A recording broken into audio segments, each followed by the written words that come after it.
أعوذ بالله من الشيطان الرجيم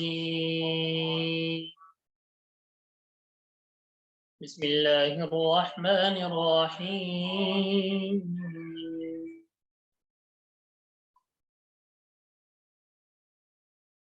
يا أيها الناس كلوا مما في الأرض حلالا طيبا ولا تتبعوا خطوات الشيطان إنه لكم عدو مبين إنما يأمركم بالسوء والفحشاء وأن تقولوا على الله ما لا تعلمون صدق اللہ العظیم۔ ترجمہ دیکھیے، یا ایہا الناس، اے لوگو، ہمارے کورس کا نام بھی ہے یا ایہا الناس۔ یا ایہا الناس، اے لوگو، کلو، کھاؤ۔ کلو عربی میں کل کھانے سے ہے کہ کھاؤ، مما ان چیزوں میں سے، فی الارض جو زمین میں، حلالا طیبا حلال پاکیزہ چیزیں، ولا تتبعوا اور پیروی نہ کرو، اتباع نہ کرو، خطوات الشیطان، خطوات کہتے ہیں قدموں کو، یعنی ایک قدم سے دوسرے قدم کے درمیان جو فاصلہ ہوتا ہے، تو خطوات الشیطان اور شیطان کے قدموں کی پیروی نہ کرو، یعنی شیطان کی پیروی نہ کرو۔ انہ لکم عدو مبین، بے شک وہ تمہارا کھلا دشمن، یعنی شیطان تمہارا کھلا دشمن ہے، علیہ اعلان تمہارا دشمن۔ انما یأمرکم، سوائے اس کے کہ وہ تم کو حکم دیتا ہے، یعنی شیطان جو ہے وہ تم کو حکم دیتا ہے، بالسوئی برائی کے کاموں کا، والفحشائی اور بے حیائی کے کاموں، وَأَن تَقُولُوا، اور یعنی شیطان اس کا بھی حکم دیتا ہے، وَأَن تَقُولُوا عَلَى اللَّهِ مَا لَا تَعْلَمُونَ، کہ تم اللہ تعالیٰ کے بارے میں وہ بات کہو جس کا تمہیں علم نہ ہو، یعنی اللہ تعالیٰ کے بارے میں الٹی باتیں کرو، غلط باتیں کرو، جھوٹ بولو۔ دوبارہ ترجمہ دیکھ لیں، اے لوگو، کھاؤ ان پاکیزہ چیزوں میں سے جو زمین سے اللہ نے یعنی تمہیں دی ہیں، اور شیطان کے نقش قدم کی پیروی نہ کرو، بے شک وہ تمہارا کھلم کھلا دشمن ہے، سوائے اس کے کہ وہ تم کو برے کاموں اور بے حیائی کے کاموں کا حکم دیتا ہے، اور اس بات کا حکم دیتا ہے کہ تم اللہ تعالیٰ پر وہ باتیں کہو جس کا تم کو علم نہ ہو۔ یہ سورۃ البقرہ کی آیت نمبر 168 جو آپ حضرات کے سامنے تلاوت اور اس کا ترجمہ ہوا، اس میں اللہ تعالیٰ نے حلال اور پاکیزہ چیزوں کے کھانے کی ترغیب دی کہ حلال اور پاکیزہ چیزیں کھاؤ۔ حلال کھانے کی بڑی حکمتیں ہیں، جس طرح حرام کھانے کی بڑی مضرتیں ہیں۔ اللہ تعالیٰ نے دیکھے نا، جب ہمیں دنیا میں بھیجا تو کل بھی بات آئی تھی کہ اللہ تعالیٰ نے اپنی عبادت کے لیے بھیجا کہ وما خلقت الجن والانس الا لیعبدون، کہ ہم نے انسانوں اور جنات کو خاص اپنی عبادت کے لیے پیدا فرمایا۔ اور عبادت میں صرف یہ نہیں، نماز، روزہ، حج، زکوٰۃ صرف یہ نہیں، کل اس پہ تفصیلی بات آئی تھی کہ عقائد ہیں، آپ کی عبادات ہیں، معاملات ہیں، معاشرت ہے، حسن اخلاق ہے، کہ یہ ساری چیزیں کس میں آتی ہیں؟ آپ کے عبادات کے زمرے میں ساری چیزیں آتی ہیں۔ اور اصل دین کس چیز کا نام ہے؟ اتباع کا نام ہے، پیروی کا نام۔ ہمارے استاد فرمایا کرتے تھے کہ دیکھو، دین اپنی خواہشات پہ عمل کرنے کا نام دین نہیں ہے۔ حضرت مفتی رفیع عثمانی صاحب اللہ تعالیٰ ان کی قبر کو انوارات سے بھر دے، اکثر اس بات پہ فرمایا کرتے کہ دیکھو دین جو ہے وہ اپنی خواہش پہ چلنے کا نام نہیں ہے، دین نام ہے کس چیز کا؟ اتباع کا نام ہے۔ دین نام ہے اللہ تعالیٰ کی پیروی کرنے، دین نام ہے رسول اللہ صلی اللہ علیہ وسلم کے طریقوں پر چلنے، ان چیزوں کے اتباع کا نام دین ہے۔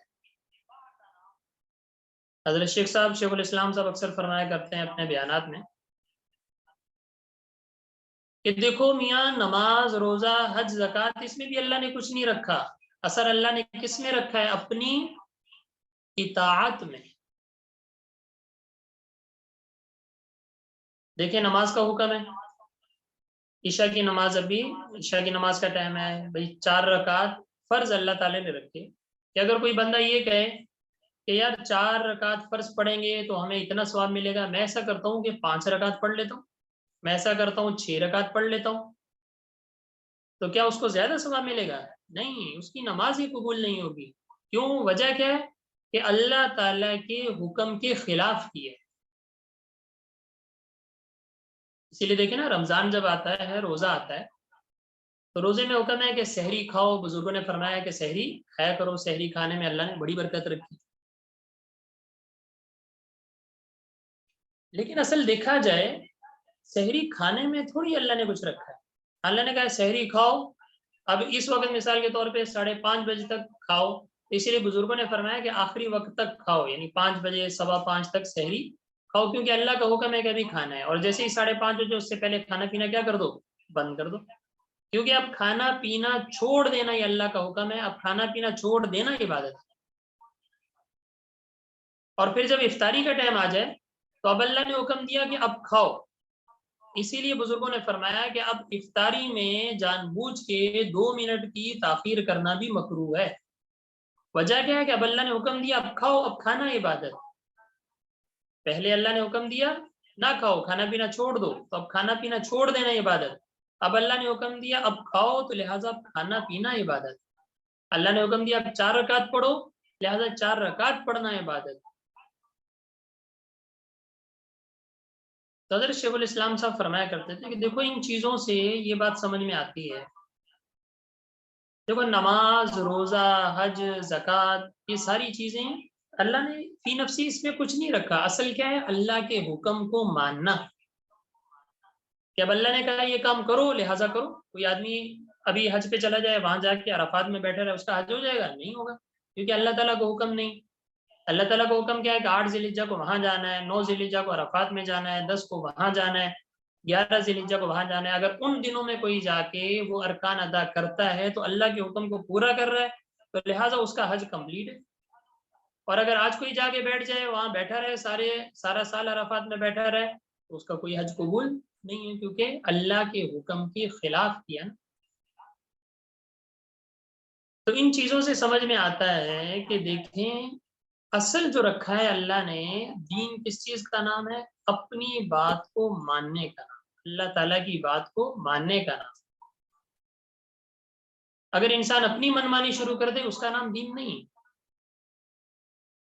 وہ پھر نفس کی پیروی ہے یا شیطان کی پیروی ہے، جس طرح کہ انما یأمرکم بالسوء والفحشاء، کہ شیطان تو تمہیں برے کاموں اور بے حیائی کا کیا دیتا ہے؟ حکم دیتا ہے، اور اس بات کا حکم دیتا ہے کہ تم اللہ تعالیٰ پر ایسی باتیں کہو جس کا تم کو علم نہ ہو۔ شیطان تو یہ چاہتا ہے۔ تو یہ جو آیت ہے سورۃ البقرہ کی آیت نمبر 168 168، اس میں اللہ تعالیٰ نے حکم دیا کہ اے لوگوں زمین کی حلال پاکیزہ چیزیں کھاؤ۔ اصل میں کیا تھا؟ یہ جو پس منظر ہے اس آیت کے نزول کا وہ بھی سمجھ لیں کہ یہ لوگ بت وغیرہ، بتوں کی پوجا کرتے تھے، بتوں کے نام پہ کافی کچھ چھوڑ دیتے تھے۔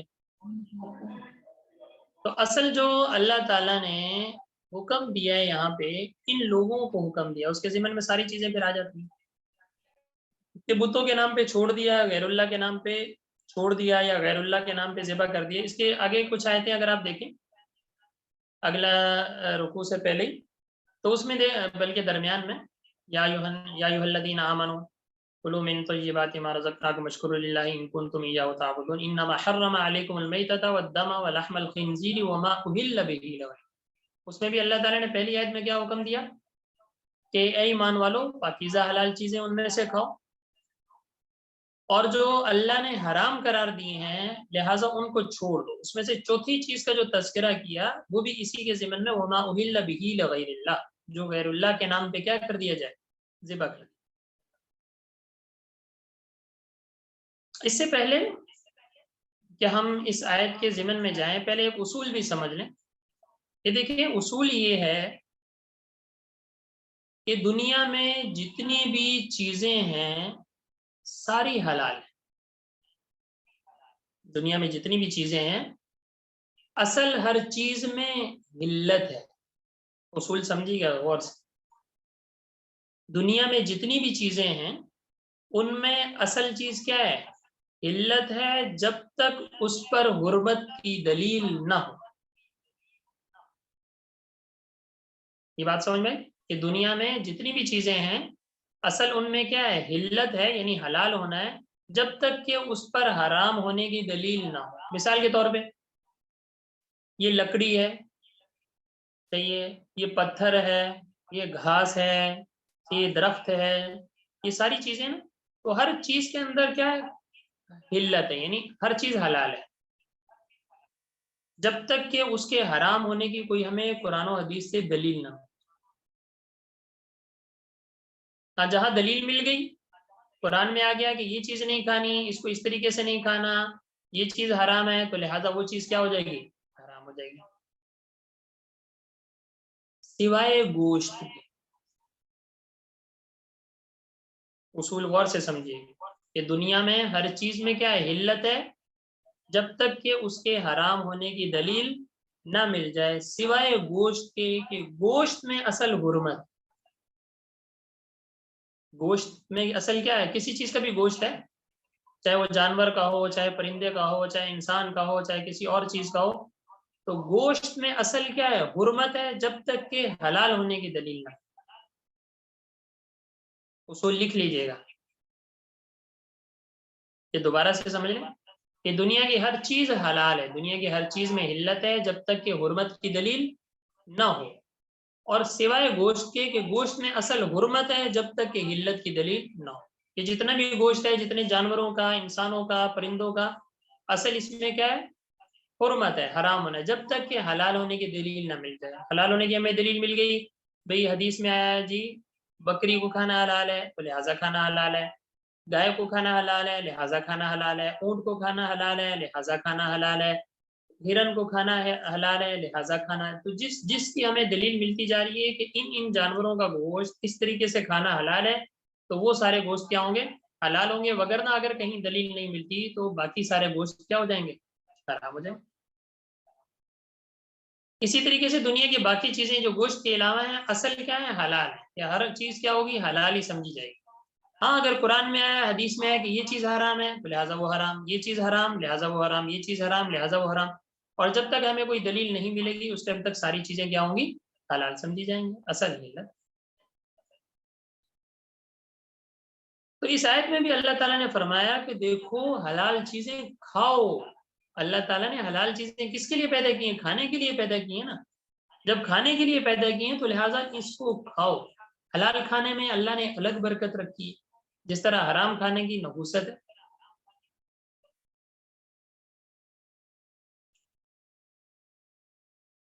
ہمارے حضرات اکثر واقعہ سنایا کرتے تھے، کہہ رہے کہ دیوبند میں جب یہ بڑے بڑے اساتذہ، بڑے بڑے حضرات تھے تو فرماتے تھے کہ ایک وہاں پہ ایک آدمی تھا، صحیح واقعہ مجھے بھی ذہن میں نہیں، ایک تھا یعنی غریب آدمی تھا. کہہ رہے وہ مہینے میں، 2 مہینے میں، 6 مہینے میں ان تمام حضرات کی ایک دعوت کیا کرتے، دعوت.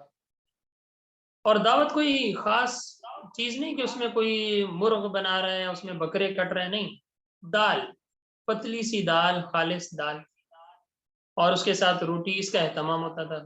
اور کہہ رہے ان حضرات کو اس کی دعوت کا بڑا انتظار رہتا. اس کی دعوت کا کیا رہتا تھا؟ بڑا، اور جب اس کی دعوت ہوتی تو سارے حضرات لازمی اس کی دعوت میں کیا ہوتے؟ شریک ہوتے، اور بڑے مرغوب انداز سے اس کا کیا کھاتے؟ کھانا کھاتے، اور اس کو دعائیں دیتے۔ تو کسی نے ویسے ہی پوچھا کہ آپ اس میں کوئی خاص اہتمام تو ہوتا نہیں، ایک معمولی سی یعنی دال ہوتی ہے اور اس کے ساتھ روٹیاں ہوتی ہیں، اور اس کا خاص اتنا اہتمام کیا جاتا ہے، آپ حضرات سارے جاتے ہیں؟ تو انہوں نے فرمایا کہ دیکھو، یہ دال کی وجہ سے نہیں جاتے، بلکہ اس کھانے میں اتنی نورانیت ہوتی ہے کہ جب ہم اس کھانے کو کھاتے ہیں، اس کھانے کو ہم کھاتے ہیں تو اس وقت اس کی برکات کئی دن تک ہمارے سینوں میں ایک نظر آتی ہے، حلال کھانے کی برکات۔ اس لیے فرمایا نا، جب حلال چیزیں کھاؤ گے، پاک چیزیں کھاؤ گے، تو اللہ تعالیٰ کی توحید، اللہ تعالیٰ کی وحدانیت، اسلام، ان چیزوں کا جذبہ پیدا ہوتا ہے۔ اور جب حرام چیزیں کھاؤ گے تو پھر حرام کی نحوست، حرام چیزوں کی بے برکتی اور دین سے دوری پیدا ہو جاتی ہے، کیونکہ شیطان کے کاموں پہ چل کے جب حرام چیز کھاؤ گے، سود کھاؤ گے، غلط بیانی کر کے کھاؤ گے، جب یہ چیزیں کھاؤ گے تو پھر اس کی وجہ سے کیا نقصان ہوتا ہے؟ انسان کا نیکی کرنے کو دل نہیں کرتا، انسان کا قرآن پڑھنے کو دل نہیں کرتا، نماز پڑھنے کو دل نہیں کرتا، تو ان چیزوں سے کیا ہو جاتی ہے؟ دوری، اور دین کی باتیں پھر اچھی نہیں لگتی، یہ حرام کی نحوست ہے۔ غالباً حجاج بن یوسف کے بارے میں واقعہ آتا ہے نا کہ جب وہ آیا، گورنر بنا، تو اس نے سب سے پہلے کیا کی؟ بڑے بڑے حضرات جو علماء کرام تھے ان کی دعوت کی، اور دعوت وہ ماشاءاللہ بڑے بڑے حضرات اس کی دعوت میں شریک ہوئے، اور اس نے کھانا کھلایا ان کو، اور کھانا کھلانے کے بعد فارغ ہو، اس نے کہا مجھے کوئی ٹینشن نہیں ہے، کیونکہ یہ جتنے لوگ تھے ان کو میں نے کیا کھلا دیا؟ حرام کھلا دیا۔ جب حرام کھلا دیا تو اب ان کی کوئی بھی بد دعا مجھے نہیں لگی، اب میں جو مرضی ظلم کرتا رہوں مجھ پہ کوئی اثر حرام کی بھی برکت۔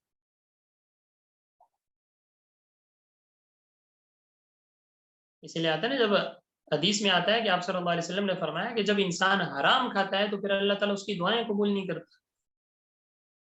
جب تمہارا کھانا پینا جب تمہارا کھانا پینا حرام، جب حرام کھاتا ہے، جب تمہارا کھانا پینا حرام ہے، جب تمہارا پہننا حرام ہے، جب تمہارا ہر جگہ پہ کام حرام ہے، تو پھر تم اللہ تعالیٰ سے دعائیں مانگو، اللہ تعالیٰ کیسے قبول کرے؟ دعاؤں میں بے برکتی ہو جاتی۔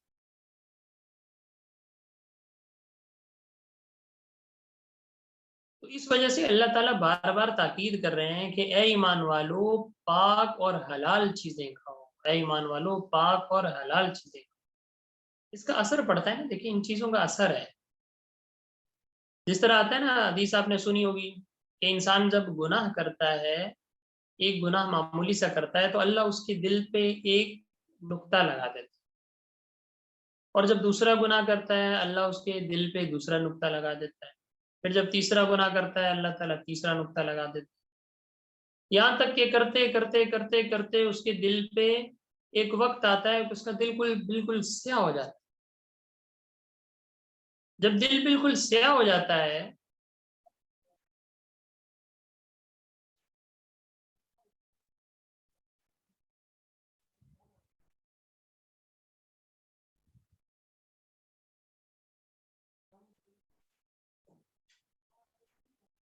جب اس کا دل بالکل سیاہ ہو جاتا ہے تو پھر اس پہ اچھے اعمال اثر نہیں کرتے، پھر دل سخت ہو جاتا ہے، پھر دین کی باتیں اچھی نہیں لگتی، پھر نماز پڑھنا اچھا نہیں لگتا، قرآن پڑھنا اچھا نہیں لگتا، عبادت کرنا اچھا نہیں لگتا، کیونکہ انسان کا دل سخت ہو گیا۔ تو اس وجہ سے حلال کھانے کی، حرام کھانے کی الگ الگ برکات اور نحوستیں۔ اگر حلال کھائیں، دیکھیں وہ لوگ کہ جو حلال کی کوشش کرتے ہیں موجودہ دور میں بھی حلال کھاتے ہیں، آگے دیکھیں ان کی اولاد فرما بردار ہے، ان کی زندگی سہولت سے گزر رہی ہے، اور جن کو حرام کھانے کی عادت پڑ جائے، چاہے وہ سود کے ضمن میں آپ لے لیں، چاہے وہ رشوت کے ضمن میں آپ لے لیں، آپ کبھی ان کو خوشحال نہیں دیکھیں۔ آپ نے حرام کھایا، حرام، لیکن حرام کہیں نہ کہیں نکل جاتا ہے۔ اصل چیز دیکھیں نا، برکت، برکت کسے کہتے ہیں؟ سمجھ لیں کہ حلال کھانے کی اللہ نے الگ برکت رکھی ہے نا۔ مثال کے طور پہ ایک انسان ہے، اس کی تنخواہ ہے 30,000 روپے، صحیح تھوڑا بہت ہے، بس تنخواہ ہے، اپنا گزارا کرتا ہے، گھر والوں سے بس دانا پانی کھانا پینا یہ ساری چیزیں ضروریات پوری کرتا ہے، اور 30,000 میں اگر وہ کوئی حرام نہیں کھاتا فلاں نہیں کرتا، اللہ تعالیٰ اس کی ضروریات ساری کیا کر دیتا ہے، پوری کر دیتا ہے آرام سے. اس کے گھر میں بیماری نہیں آتی، اس کے اوپر کوئی ایسی چیز نہیں آتی کہ جس کی وجہ سے اس کو خرچہ کرنا پڑے. لیکن دوسری طرف ہم دیکھتے ہیں کہ ایک آدمی اس کی 30,000 تنخواہ ہے لیکن کیا کرتا ہے، رشوت لیتا ہے. جو آدمی آتا ہے اس سے رشوت لے لی، مثال کے طور پہ 10 لاکھ رشوت لے لیتا ہے منتھلی، وہ 60-70 ہزار کسی سے رشوت لیتا ہے، تو بظاہر دیکھنے میں تو کیا نظر آ رہا ہے کہ 1 لاکھ تک پہنچا ہوا. لیکن اچانک کیا ہوا، گھر میں آیا، بچے کا کیا ہوا، بچے کو بخار ہوا، بچے کو کوئی بیماری ہوئی، لے کے گیا ہاسپٹل میں، اس کو ڈرپ لگ گئی یا کوئی ایسی چیز پیش آ گئی، پتہ چلا کہ 40-50 ہزار روپے کیا ہو گئے لگ گئے. سارا حرام کا پیسہ کیا ہو گیا، وہاں نکل گیا. اچانک اللہ نہ کرے کوئی ایکسیڈنٹ ہو گیا، ایکسیڈنٹ ہوا، ہاسپٹل پہنچ گیا، پتہ چلے ٹانگ میں فریکچر ہو گیا، بازو میں فریکچر آ گیا، صحیح ہے 40-50 ہزار وہاں لگ گئے، 2-3 مہینے کے لیے چارپائی پہ آ گیا، سارا کمانا پینا کیا ہو گیا، ختم ہو گیا. یہ بھی برکت. اب دیکھا جائے تو یہ 30,000 تنخواہ کے ساتھ 70,000 رشوت بھی لے، اس کے پاس تو ₹1,00,000 ہونا چاہیے. اور دوسرا جو ہے اس کی تو بیچارے کی تنخواہ 30,000، وہ اسی پہ کیا کر رہا ہے، گزارا کر رہا ہے. لیکن اس کی برکت کیا ہوتی ہے کہ وہ حلال طریقے سے جب کھا رہا ہے تو اللہ تعالیٰ اس سے بیماریوں کو دور کر دیتا ہے، حوادثات کو دور کر دیتا ہے. جس طرح حدیث میں آتا ہے نا کہ صدقہ کیا کرو، صدقہ بلاؤں کو ٹال دیتا ہے. کہ آپ کے اوپر جو مصیبت آنے والی تھی، اللہ تعالیٰ اس صدقے کی برکت سے اس مصیبت کو کیا کر دیتا ہے، دور کر دیتا ہے. یہ ساری چیزیں ہیں کہ جس کی وجہ سے اللہ تعالیٰ نے حکم دیا کہ پاکیزہ اور حلال چیزیں کھاؤ. ایک بات تو اس میں یہ ہے، کھانے کی اللہ تعالیٰ نے ترغیب دی. اور دوسرا اس آیت میں یہ بھی منع کیا گیا کہ دیکھو جب ہم نے کوئی چیز حلال کی ہے لہذا اس کو حرام نہ سمجھو. حلال چیزیں ہیں تو کھانے کے لیے. سورۃ التحریم میں بھی ہے نا، یا ایھا النبی لما تحرم ما احل اللہ لک، نبی صلی اللہ علیہ وسلم کو خطاب ہے کہ اے نبی صلی اللہ علیہ وسلم، جو پاکیزہ چیزیں ہم نے حلال کی ہیں اب کیوں اپنے اوپر ان کو حرام قرار دے رہے ہیں؟ وہ تو کھانے کے لیے آپ ان کو حرام قرار دے رہے. اصل میں وہ واقعہ ہے، کبھی انشاءاللہ آ جائے گا، کہ جب آپ صلی اللہ علیہ وسلم نے قسم کھا لی تھی کہ میں یہ وہ شہد نما جو چیز تھی جو ان کی اہلیہ نے ان کو کھلائی تھی کہ میں دوبارہ نہیں کھاؤں گا، تو اس پہ وہ آیت کیا ہوئی، نازل ہوئی. اصل میں تو نبی کے لیے نہیں نازل ہوئی تھی، ہمارے لیے نازل ہوئی کہ جب اللہ نے حلال چیزیں کر دی ہیں اب ان کو حرام قرار دیا. یہ بھی جو آیت ہے سورۃ البقرہ کی آیت نمبر 168 ہے. یہ بھی آیت اگر دیکھا جائے تو اصل میں ان لوگوں کے لیے جو بتوں کے نام پہ کیا کرتے تھے، ذبح کرتے. ایک تو ہے نا بتوں کے نام پہ وما اہل بہ لغیر اللہ، جو میں نے بتایا نا اگلی 2-3 آیتوں کے بعد آیت بھی آ رہی، اس میں جو آ رہا ہے وہ بھی سمجھ لیں کہ وہاں بھی آج کل بھی ہمارے اس طرح کی چیزیں چلتی رہتی ہیں. مزارات کے نام پہ بتوں کے نام پہ تو نہیں، خیر جس طرح ہندو تو بتوں کے نام پہ چھوڑ دیتے ہیں، ہم لوگ مزاروں کے نام پہ پیروں کے نام پہ ان چیزوں کو چھوڑ دیتے ہیں. تو وہ وما اہل بہ لغیر اللہ میں آتا ہے. اس کی بھی 3 صورتیں ہیں. ایک تو یہ کہ آپ نے غیر اللہ کے نام پہ کسی جانور کو ذبح کیا ہو اور غیر اللہ کا یہ تقرب حاصل کرنے کی نیت ہو اور اسی کا نام لے کے ذبح کیا جا رہا ہو، وہ جانور تو بالکل صریح حرام ہے. کسی بکرے کو آپ نے کسی پیر کے نام پہ ذبح کیا اور نام بھی پیر کا لیا تو یہ بھی حرام. تو ایسی صورت میں تو جانور ہی کیا ہو جاتا ہے، حرام ہو جاتا ہے. اور دوسری صورت یہ ہے کہ غیر اللہ کے تقرب کے لیے تو ہے، کسی کو خوش کرنے کے لیے، پیر کو، مزارات کے، لیکن ذبح کرتے وقت اس پہ اللہ کا نام لے لیا گیا. لیکن یہ بھی علی النسب کے تحت آ کے یہ بھی کیا ہو جاتا ہے، حرام ہو جاتا ہے. دونوں صورتیں حرام. البتہ تیسری صورت یہ ہوتی ہے کہ جس طریقے سے یہ اس ٹائم بھی مشرکین کیا کرتے تھے، کسی جانور کا کان کاٹ کے اس کو اللہ کے لیے بیت اللہ کے نام پہ چھوڑ دیتے تھے. تو اسی طریقے سے اگر کوئی اس وقت بھی کسی جانور کو کسی مزار پہ کسی ایسی جگہ پہ چھوڑ دیتا ہے اور اپنے اوپر حرام قرار دے لیتا ہے تو ایسی صورت میں یہ اس کا عمل تو حرام ہے، جو کہ اس آیت میں بیان کیا گیا کہ اپنے اوپر اس حلال چیز کو حرام نہ کرو. تو عمل تو اس کا صحیح نہیں ہے. لیکن اس تیسری صورت میں جانور جو ہے وہ حرام نہیں ہوگا بلکہ وہ حلال ہی رہتا ہے اور اس کی ملکیت سے بھی نکلتا. ہاں یہ توبہ کرے، توبہ کرنے کے بعد اس جانور کو لے آئے اور اس کو ذبح کر دیں تو ذبح کرنے کے کھانے کی کیا اجازت ہے؟ کوئی ایسا مسئلہ نہیں ہے ساری صورت. تو یہ جو سورۃ البقرہ کی آیت ہے کہ جس میں اللہ تعالیٰ نے پاکیزہ چیزیں ہمیں کھانے کا حکم دیا گیا، اس کے علاوہ بھی اگر قرآن مجید میں ہم دیکھیں تو جگہ جگہ اللہ تعالیٰ نے ہمیں حلال چیز کے کھانے کی ترغیب دی. جیسا کہ میں نے ابھی عرض کیا کہ اس کی الگ برکات ہیں اللہ نے رکھی، اس کی نورانیت رکھی ہے، اللہ نے نور رکھا ہے. آج کل بھی دیکھیں نا معاشرے میں ہر طرف نحوست کی طرح ہی ہے، ہر طرف گناہ ہی گناہ ہیں، اچھے کام کرنے کو دل نہیں کرتا ہے، مسجد میں جانے کو دل نہیں کرتا، نماز پڑھنے کو دل نہیں کرتا، قرآن پڑھنے کو دل نہیں کرتا. دنیا کے کاموں میں انسان لگا ہوا ہے صبح سے شام. وجہ کیا ہے؟ کھانے پینے کے اندر بے برکتی. اصل جو حلال چیزیں تھیں، اب اگر خود دیکھا جائے بازاروں میں جا کے دیکھا جائے، ہر طرف جھوٹ ہے، ہر طرف فراڈ ہے، ہر طرف غبن ہے، ہر طرف چوری ہے، ہر طرف کیا ہے، دوسرے کو بس لوٹ لو، دوسرے کو کیا کر دو، دھوکہ دے دو. عجیب ہمارے بازاروں میں یہ ساری چیزیں. پھر اگر ان سے انسان بچے بھی تو اس ٹائم پوری دنیا جو ہے سود کے شکنجے میں جکڑی ہوئی ہے. ہمارے علماء حضرات ماشاءاللہ کوششیں تو کر رہے ہیں، اللہ تعالیٰ ان کی کوششوں کو قبول فرمائے کہ ایک وقت آئے گا انشاءاللہ ساری دنیا سود سے پاک ہو جائے گی. لیکن جب آپ کے اسٹیٹ بینک یہ ساری چیزیں ہیں وہ جب سود میں ملوث ہیں تو کہیں نہ کہیں سے سود کا شائبہ تو آتا ہی رہتا ہے. تو اس کی بے برکتی ہے، اس کی نحوست ہے کہ اس ٹائم ہر چیز میں کیا آ رہی ہے؟ بے برکتی آ رہی ہے. اعمال میں انسان کا دل نہیں لگ رہا. عجیب عجیب ماحول ہے، عجیب. کل بھی میں عرض کر رہا تھا کہ عجیب افراتفری ہے، ہر بندہ دنیا کے پیچھے مال کمانے کے پیچھے. بچہ تھوڑا پڑھنے لگتا ہے، اچھی اسٹڈی کیوں؟ مال کمانے کے لیے. تھوڑا بڑا ہو جائے، جاب کیوں؟ مال کمانے کے لیے. فلاں کرنے کے لیے نوکری کیوں؟ مال کے پیچھے، اس کے پیچھے نمازیں چلی جائیں. ہمارا حال جو دیکھ لیں سارا اللہ تعالیٰ معاف فرمائے.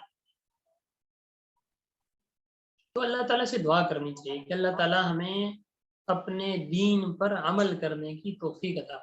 دیکھیں ماحول تو ہے، معاشرہ تو ایسا ہے. حضرت ڈاکٹر عبدالحی عارفی صاحب رحمۃ اللہ علیہ، ان کا بیان ہوتا تھا، درس ہوتا تھا. تو حضرت فرمانے لگے کہ ایک دفعہ ایک آدمی آیا ان کے پاس اور آ کے اس نے سوال کیا کہ حضرت دیکھیں ہم جب قیامت ہوگی اللہ تعالیٰ کے سامنے ہم پیش ہوں گے تو اللہ تعالیٰ فرمائیں گے تم نے یہ گناہ کیوں کہ، یہ گناہ کیوں کہ، یہ گناہ کیوں کہ. تو کہہ رہے اس ٹائم ہم کہتے ہیں کہ اللہ آپ نے ہمیں ایسے دور میں پیدا کیا تھا کہ جہاں ہر طرف گناہ ہی گناہ تھے، جہاں ہر طرف گناہوں کے انبار لگے ہوئے تھے، جہاں ہر طرف آگ ہی آگ تھی. تو ہم اپنے آپ کو کیسے بچاتے؟ آپ ہمیں صحابہ کے دور میں پیدا کرتے تھے، تابعین کے دور میں پیدا کرتے تھے، تو ہم بھی اچھے لوگ ہوتے، ہم بھی نیک عمل کرتے، ہم بھی اس طرح گناہ نہ کرتے. تو قصور تو ہمارا نہیں. تو حضرت نے ڈاکٹر عبدالحی عارفی صاحب رحمۃ اللہ علیہ نے اس آدمی کی جب یہ بات سنی، فرمایا کہ تمہارا سوال تو بڑا معقول ہے، وزنی سوال ہے کہ اگر واقعی تم قیامت کے دن اللہ تعالیٰ کو ایسا کہہ دو تو کہہ سکتے ہو، سوال تو وزنی ہے. لیکن پھر فرمایا لیکن اگر اللہ تعالیٰ آگے سے تم سے پوچھ لیں کہ ٹھیک ہے ہم نے تمہیں دنیا میں ایسے دور میں پیدا کیا تھا جہاں ہر طرف گناہ ہی گناہ تھے، جہاں ہر طرف گناہوں کی آگ تھی، جہاں ہر طرف شیطان کے وسوسے تھے، تو ٹھیک ہے میں نے ایسے دور میں پیدا کیا تھا تو نکالنا بھی کس نے تھا؟ میں نے نکالنا تھا نا. جب میں نے نکالنا تھا تو تم نے مجھ سے مانگا تھا، تم نے مجھ سے دعا کی تھی، تم نے مجھ سے گڑ گڑا کے رو کے دعا کی تھی کہ اللہ آپ نے اس دور میں پیدا کیا، ہر طرف گناہ ہی گناہ ہے، یا اللہ ہمیں ان گناہوں سے بچا لیجیے. اگر اللہ تعالیٰ یہ بات پوچھ لیں پھر کیا جواب ہو کہ جب اللہ نے ایسے دور میں پیدا کیا تو اللہ تعالیٰ گناہوں سے بچانے والے بھی تو ہیں. جب بچانے والے ہیں تو لہٰذا وہی بچائے گا، تو لہٰذا اس سے مانگا جائے. جب مانگیں گے اللہ تعالیٰ گناہوں سے بچائے گا. اب دیکھیں اس وقت جتنے حضرات آپ لوگ کلاس لے رہے ہیں تو دیکھیں کس مقصد کے لیے بیٹھے ہوئے ہیں؟ اللہ کے کلام کو سمجھ رہے ہیں، بھلے تھوڑا بہت ہے، 2 آیتیں ہیں، 1 آیت ہے، اللہ کے کلام کو سمجھنے کے لیے آدھا پونا گھنٹہ ہم نکال رہے ہیں. تو یہ ٹیکنالوجی جس کو لوگ غلط چیزوں کو استعمال کر رہے ہیں، تو اللہ نے ہمیں توفیق دی ہے کہ ہم ان کو صحیح چیزوں میں کیا کر رہے ہیں، استعمال کر رہے ہیں. شکر بھی کرنا چاہیے اللہ تعالیٰ کے اس بات پر. اللہ تعالیٰ نے ہمیں توفیق دی. الحمدللہ لک الحمد ولک الشکر. شکر بھی کریں اللہ تعالیٰ کا. اور اس کے ساتھ ساتھ آج کا اہتمام کریں، دعا بھی مانگیں کہ اللہ ہمیں اچھے کام کرنے کی، یا اللہ ہمیں نیک کام کرنے کی توفیق عطا فرما، یا اللہ ہمیں گناہوں سے بچنے کی توفیق عطا فرما. یا اللہ تو ہی بچانے والا ہے گناہوں سے، اور ہم کس سے مانگیں؟ یا اللہ ہم تجھ سے مانگتے ہیں. تو نے ہمیں ایسے دور میں پیدا کیا ہے، ہر طرف گناہ ہی گناہ ہے، لیکن یا اللہ بچانے والا بھی تو ہے. یا اللہ ہمارے دلوں کو ان گناہوں سے موڑ دے، ہمیں دین کی ہدایت دے، ہمیں دین کی سمجھ دے، ہمیں دین کے پڑھنے کی توفیق دے، دین کے سمجھنے کی توفیق دے. تو یہ اللہ تعالیٰ نے آپ لوگوں کا چناؤ کیا ہے. کتنے لوگ ہیں اس دنیا میں؟ لاکھوں لوگ ہیں. اشتہار چلا، ایڈ چلا، صحیح کہ اللہ تعالیٰ کا کلام کا ایک کورس چھوٹا سا شروع ہونے لگا ہے، چند آیتیں اس میں سکھائی جائیں گی تھوڑی سی رغبت دلانے کے لیے. اس میں سے اللہ تعالیٰ نے آپ چند لوگوں کا انتخاب فرمایا. کچھ تو انتخاب فرمایا ہوگا، کچھ تو سوچ سمجھ کے فرمایا ہوگا. اللہ تعالیٰ ہر ایک کو تو نہیں چنا نا، آپ لوگوں کو چنا، اپنے دین کے لیے چنا. پتہ نہیں کون سی نیکی ہماری پسند آئی کہ اللہ تعالیٰ نے ہمیں دین کے لیے چنا. جس طرح وہ چڑیا تھی نا، چڑیا حضرت ابراہیم علیہ السلام کی آگ بجھانے کے لیے گئی، ایک قطرہ منہ میں پانی کا لے کے گئی. تو کسی نے پوچھا ایک قطرے سے تھوڑی پانی بجھے گا، اتنی بڑی آگ ہے یہ، تو پورے کے پورے بارش بھی برسنے لگ جائے پھر بھی بڑی مشکل سے آگ بجھے، اتنی خطرناک آگ ہے، تمہارے ایک قطرے سے کیا ہوگا؟ تو اس چڑیا نے فرمایا کہ بھئی جب قیامت کے دن لوگ سارے کھڑے ہوں گے کہ ابراہیم علیہ السلام کی آگ کو بجھانے والے ان لوگوں کا کردار تھا، تو اس میں یہ چڑیا بھی کھڑی ہوگی کہ اس نے اپنی وسعت کے مطابق جتنا ہو سکا اتنی کوشش. تو ہم ٹھیک ہے دنیا میں مصروف ہیں، کوئی جاب میں ہے، کوئی ادھر ادھر ہے، دیگر چیزوں میں باقاعدہ مستقل وقت بعض اوقات نہیں ہوتا اس عمر میں آ کے باقاعدہ انسان پورا دین جا کے پورا 8 سال لگا کے یہ چیزیں لگا کے سیکھ.